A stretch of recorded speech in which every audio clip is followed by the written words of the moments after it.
Judging this movie based on Twitter and art school student standards, which I tend to disagree with, this is the most racist movie of all time. What up, players? Back at it with another review. This time, Blue Beetle. Woo!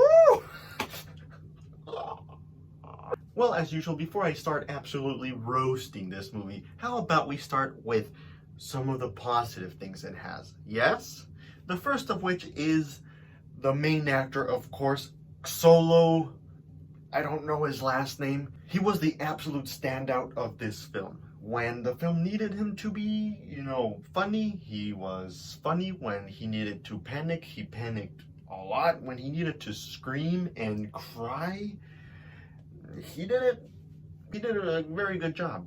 Granted, of course, with the script that he was given, he wasn't able to do a whole lot of anything, but he did his best and he was the absolute standout. And one of the things that I was most skeptical in going to see this movie when watching the trailer was the CGI and the overall look and feel of the movie, which it looked very Disney-fied, kind of cheap and childish. And I have to say, as far as CGI goes, I was very pleasantly surprised because the suit looks awesome. The fight scenes look really nice. And especially the effects when he's putting on the suit, especially for the first time, and it's starting to blend into his body. It's a lot. But again, Solo does a fantastic job, and he's screaming, and it feels painful. You're like, oh my god, I don't think children could handle this thing. It's so much screaming. So yeah, CGI wise and I guess fight wise, I was very surprised and was able to enjoy it a lot more than I thought. And one of the things that I liked about this movie that starts to tie into my negative side of the movie is the humor, which it's mostly delivered by George Lopez, which I think does a fantastic job. I don't know, in this movie he goes all out and it's really funny. But going into the negative things, the humor, it's too much in this movie. There's a joke every 5 seconds, and it's following one of those trends that in one of the serious moments, everyone's kind of making jokes and demeaning the impact of what you're seeing. So yes, of course, going into slight spoilers as, Solo is, being transformed into the suit, it's actually traumatizing. He looks like he's having an exorcism. He's screaming, but everyone's down there going like, son, that looks like it hurts. Or, I don't remember exactly, but I wouldn't be surprised if someone got out their phone and was like, oh my god, look, my son is being possessed by a demon. TikTok, hello. This is gonna gain so many subscribers.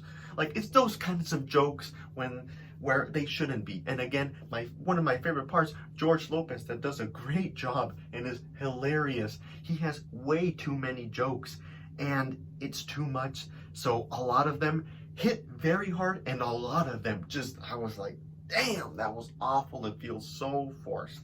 And then that takes me into the whole family dynamic, in which we are in a new era of Hollywood that for some reason, especially with the most recent DC films, that for some reason we find the main superhero to be extremely incompetent against the villain, helpless, and then the family has to help them. There was a time in which the superhero was super and he could kick ass and he didn't need any help. There was no need to have a scene where the mom of the superhero puts on a hat, puts on camo outfit and goes, nobody's touching my son. And then proceed to kick ass and, it's supposed to be empowering. It's the same damn thing that happened in Shazam where, towards the end he had to be like, hey family, there's too many of these demons. How about we come together and become Shazams together and then we can family on. When the hell did you see Aunt May go, I'm gonna have to save my Peter? No. Tobey Maguire did it all by himself. Andrew Garfield, they all did it by themselves. It wasn't like they were knocked down and then Aunt May and Uncle Ben, hey Peter, we're coming. we've come to save you, and they've got guns, and they start to kill everyone without taking any damage, which sounds like a joke, but that does happen in this movie. There's a whole scene where they have to rescue the superhero, the family, like this old lady. Again, getting into spoilers, there's a scene where she comes in with a machine gun and, nobody touches my grandson. Oh, yeah, I have a lot to say about the family. Again, I don't know why Hollywood decides that if we have a Latino family, for some goddamn reason, they have to talk in both English and Spanish within the same sentence. I understand in movies that you have people talking a different language, you don't want to have them speak a different language and you have to read subtitles throughout the whole movie. For example, in Black Panther, you don't want to hear them speaking their native tongue and having to read, the subtitles. So throughout the movie, they speak mostly English, and then every so often they switch to their native tongue to make a phrase more impactful or cooler.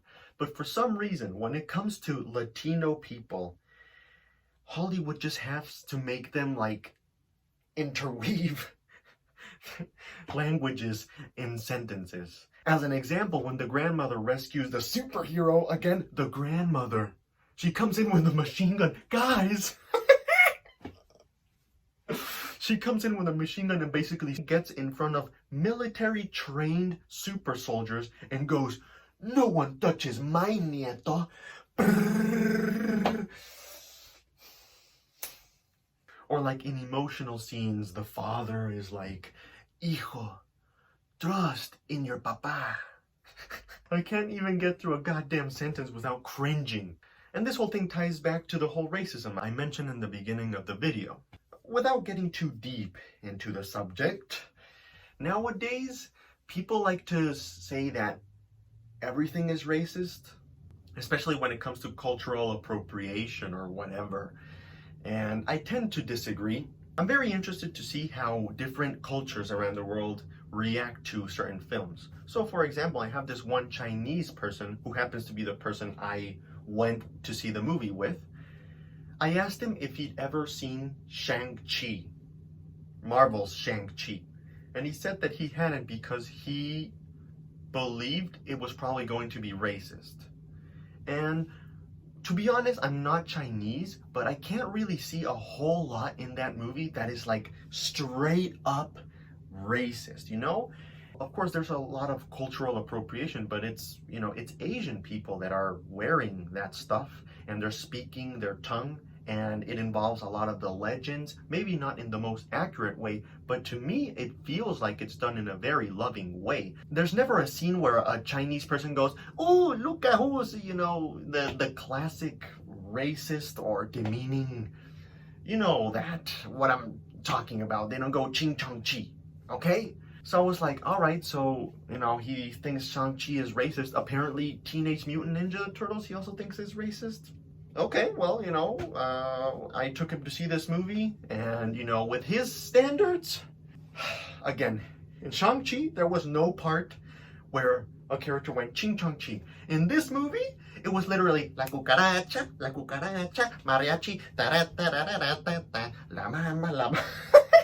The family were essentially wearing sombreros and ponchos. Of course not. But there was a whole lot more that was so in the nose. And again, I, as Mexican, don't care. I don't care. Mexicans don't care.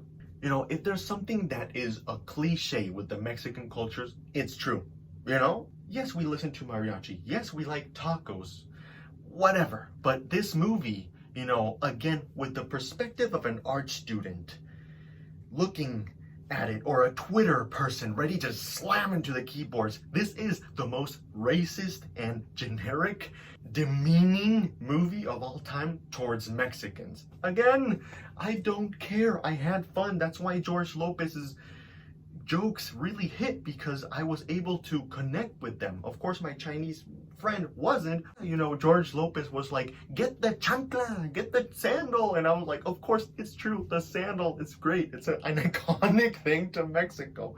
But I have to judge things as people judge them these days. So apparently this movie is extremely racist. How dare you, DC? And yes, as I said, there's literally a scene where George Lopez's car hunk, of course, is La Cucaracha. And I think he calls the car La Cucaracha. And, well, you see what I'm going... There's no scene in Shang-Chi that is anything like that. But of course, my Chinese friend is like, you know, having a great time. You know, I don't know. People don't make sense these days. Everything's racist, but apparently only when it's about them. And again, I don't understand why in a movie where you have a Mexican superhero, which by the way, rep in the nation, yes, I am Mexican. I don't understand why all the characters, apart from his family, have to be Mexican? Like, why? The villain is Mexican. The big business lady that the main character falls in love with is Mexican. Why? Like, if you look into movies like into Spider-Verse, he's Latino, but Green Goblin ain't going like, burrito, burrito, you know? There's not a Mexican Peter Parker with a sombrero. No, it's just normal, you know, it's just normal storytelling. And yes, if you live in America, most people tend to be American, and it makes sense for your villain and for your love, you know, interest to probably be American, because that's how the world works. And DC. And again, going back to the whole Mexican Hollywood thing, for some reason they think we are the most crude people ever. Like, again, they were able to get away with this in the movie, but as a Spanish speaker, the family said a bad word, like a bad word, about every 20 seconds. It was crazy. Ay, cabrón, chingatelo away. That's literally how they spoke. Again, it's not racist. We don't care. It's true. That is how we speak. It's just, you know, it's not necessarily that exaggerated in real life. Yeah, so it is interesting. It's a PG-13 movie, but if Americans could understand everything that the family was saying, it would not be PG-13, let me tell ya. And wrapping things up, just one of the things when I was watching this movie, yes, the action looks good, but as the exciting part was happening, I was so bored. Because of course there's a villain that is the exact opposite as Blue Beetle, and of course he's mean and evil and has a scar, and he does get a nice arc at the end, but who cares? This movie is boring. The fun scenes are boring. And one of the most boring aspects is knowing all throughout this movie that this ain't going nowhere, probably. Yes, it is part of the next DC thing, but you stay after the credits, ain't nothing gonna happen. And of course, spoiler alert, ain't nothing shown. No, like, there's nothing. We're not gonna see another DC movie for, 5 years, and it's gonna be completely different. So it's like, you see, this is what I do for you guys. I go watch these movies. Of course, no, I didn't want to watch this movie, but my Chinese friend did. And now getting to my biggest gripe about this movie is that we are entering a new era of Hollywood in which big budget movies are filmed in the most mediocre way possible and hiring the most mediocre extra actors possible. Like, for example, the love interest in this movie, yeah, she's hot, but horrible actress. Speaking of hot, goddamn, don't mind my fan, guys. A lot of the beginning scenes of this movie reminded me to The Amazing Spider-Man, especially when the main girl steals the Blue Beetle from a lab that looks like a high school lab, and there's no security, there's no nothing. She just goes, puts it in a little burger.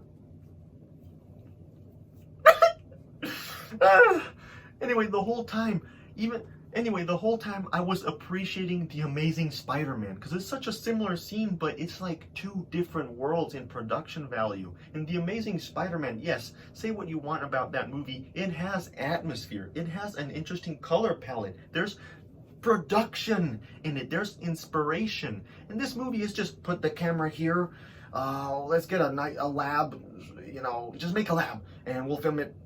Girl, come here, steal it. It's like, goddamn, we're in a new era where big budget movies feel like YouTube sketches, literally. So anyway, guys, that's about all I have to say. Blue Beetle, it's a thing, you know. Who wanted this? I feel like there could have been a good movie in this, but there's a whole lot in the way. Anyway, guys, so that was Blue Beetle. I'm gonna give it, I'd like to give it a 6.5, but because of Solo and the fact that the CGI looks good and there's some funny scenes, I'm gonna give it a 7 out of 10. And there you go, ladies and gentlemen. DC's new entry. No surprise, it's kind of a mess. It's probably gonna be another bomb. But, you know, we'll have to see in 5 years what's next. I'm excited. All right, guys. Thanks for watching. Bye-bye.